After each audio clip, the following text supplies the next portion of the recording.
இப்போ வந்து நம்ம நண்டோட காலை உடைக்க போகிறோம். ஓகேவா? இந்த கொடுக்கு தான் மோசமானது. உடைச்சாலே போதும். உடைக்கிறது ரொம்ப கஷ்டம்.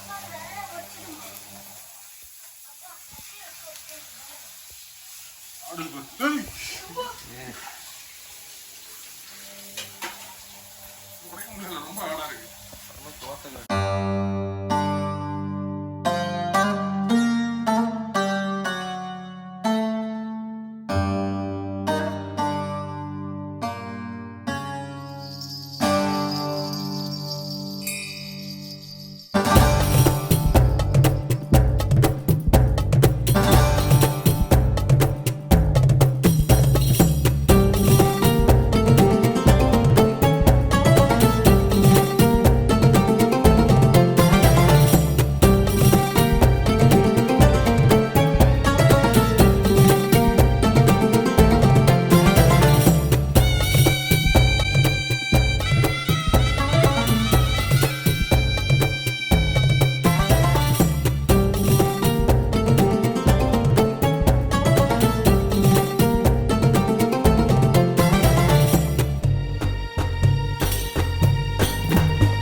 ஸோ கைஸ், ஃபைனலாக நண்டை வந்து பக்காவாக க்ளீன் பண்ணியாச்சு. இந்த நண்டு நம்ம இன்றைக்கி என்ன பண்ண போகிறோம்னு பார்த்தீங்கன்னா நண்டு குழம்பு தான் வைக்க போகிறோம்.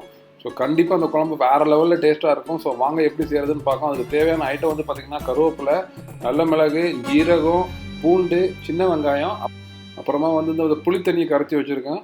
ஸோ இவ்வளோ தான் என்னோட இன்க்ரீடியன்ட், வேறு எதுவுமே கிடையாது. இதை வச்சு தான் நம்ம இன்றைக்கி குழம்பு பண்ண போகிறோம்.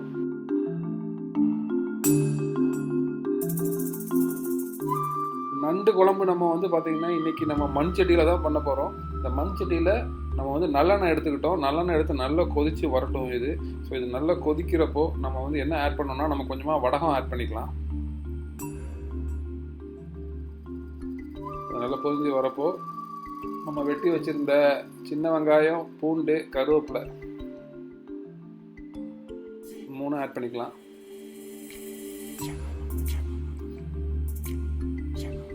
அது நல்ல கோல்டன் ப்ரௌன் கலர் வர்ற வரைக்கும் நல்லா அப்படியே கிண்டி விட்டுட்டே இருக்கலாம்.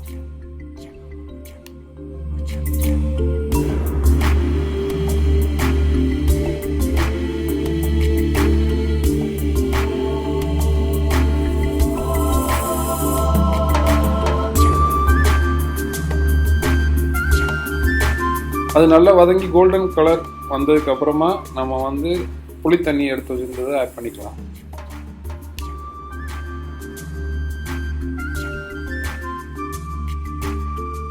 ஸோ அது கூட நம்ம இப்போ ஆட் பண்ண வேண்டிய பொடி வந்து பார்த்தீங்கன்னா ஃபஸ்ட்டு மஞ்சள் பொடி ஆட் பண்ணிக்கலாம் 1 ஸ்பூன்.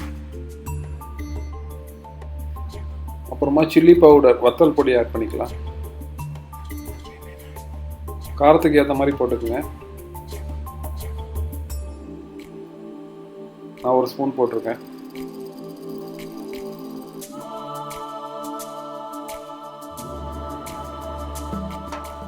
தேவையான அளவு உப்பு போட்டுக்குங்க.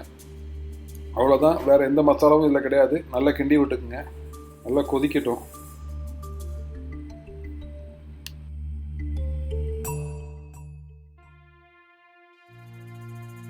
நம்ம விட்ட எண்ணெய் வந்து மேலே வர வரைக்கும் கொதிக்கட்டும். அந்த டைமில் நம்ம அந்த எடுத்து வச்சுருந்த சின்ன வெங்காயம், பூண்டு, கருவேப்பிலை, ஜீரகம், நல்ல மிளகு இது எல்லாத்தையும் மிக்ஸில் போட்டு அரைச்சிடலாம். நல்லா பேஸ்ட் மாதிரி அரைச்சி எடுத்துடலாம். ஸோ அரைச்சதுக்கப்புறம் பார்த்திங்கன்னா இந்த மாதிரி தான் இருக்கும். ஸோ இதை அப்படியே எடுத்து வச்சிடலாம்.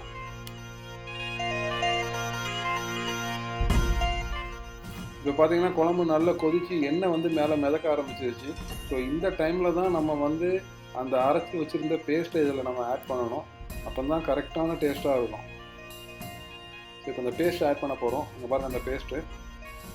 ஸோ இதை ஆட் பண்ணி நல்லா கிண்டி விட்டுக்கலாம்.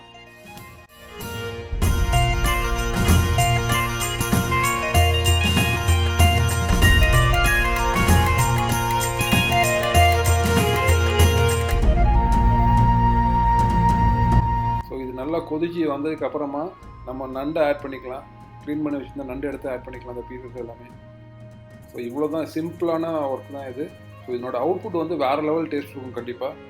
இந்த நண்டு போட்டதுக்கப்புறமா இதனோட குக்கிங் டைம் வந்து பார்த்தீங்கன்னா 20 to 30 minutes. அது டிபெண்ட்ஸ் நண்டோட சைஸை பொறுத்து இருக்குது. இது பெரிய நண்டுங்கிறனால இது 20 to 30 minutes கண்டிப்பாக எடுத்துக்கும். இதே நீங்கள் சின்ன நண்டுன்னா ஒரு 10 minutes நம்ம கம்மியாக இது பண்ணிக்கலாம். ஸோ நண்டோட கால் எல்லாமே போட்டாச்சு. இது உள்ள எல்லாமே ஃப்ளஷ் இருக்கும், கண்டிப்பாக நல்ல டேஸ்ட்டாக இருக்கும் அது. ஸோ இது நல்லா குக் ஆகணும், நல்லா கொதிச்சு வரணும் ஒரு 30 minutesக்கு. ஸோ கொதிச்சு வந்ததுக்கப்புறம் இதை சாப்பிட்டு பார்க்கலாம்.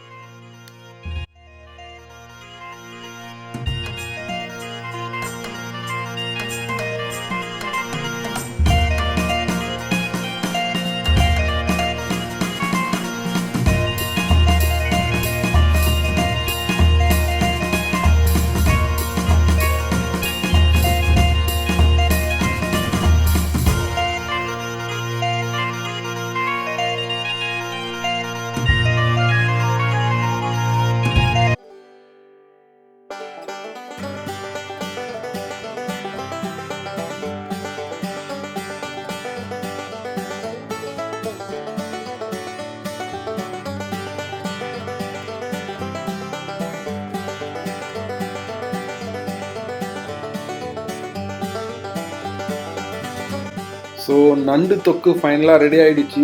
ஸோ இதை பார்த்தாலே தெரியும் இதனோட டேஸ்ட் எப்படி இருக்குன்ட்டு.